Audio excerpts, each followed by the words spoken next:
Doesn't stop with us either. It's going to continue going forward. And now at 5:30, over a dozen black female poets set to perform live on stage at the Lincoln Theater.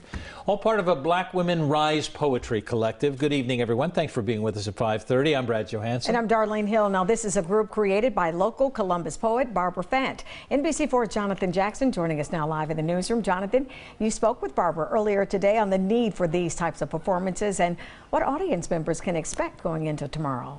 Yeah, that's right, Darlene. After talking with Barbara and some of her fellow poets, she told me that forming this collective wasn't just about fostering these women's creativity, but also inspiring other women into finding their voice.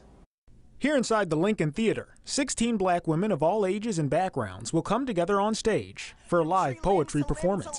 You know, I'm excited. I think there's so many possibilities. That's Barbara Fant, founder of the Black Women Rise Poetry Collective. She says the group started out as a bunch of individual women writing a poem a day, and then later grew into them doing workshops and master classes together. But she says this will be the first time that they officially perform together.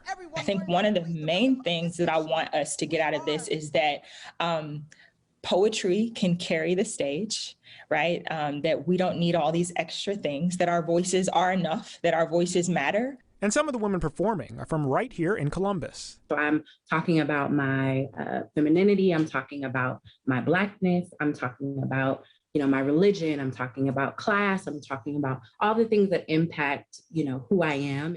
Tyiesha Radford Shorts is a Columbus native and poet who says most of her work is about identity and finding oneself, a concept echoed by fellow poet Cynthia Amoah, who's originally from West Africa. Much of, I think, the content in my poetry shows up as questions. It shows up as me trying to figure out who I am, where I belong, because I'm American and African. And Fant says she hopes their poetry inspires other women into finding their voices as well. It doesn't stop with us either. It's going to continue going forward. So right now, we're holding that space, and then we're making this statement that this is so much bigger than us, and we can't wait to see where it goes. And we can't wait to see it either. Now, if you're interested in seeing the group perform tomorrow in person, tickets are sold out, but virtual tickets are still up for purchase on the Lincoln Theater website. Local for you in the newsroom, I'm Jonathan Jackson, NBC4. It looks like Barbara's standing right next to you there in the newsroom too, Jonathan. Thank you so much.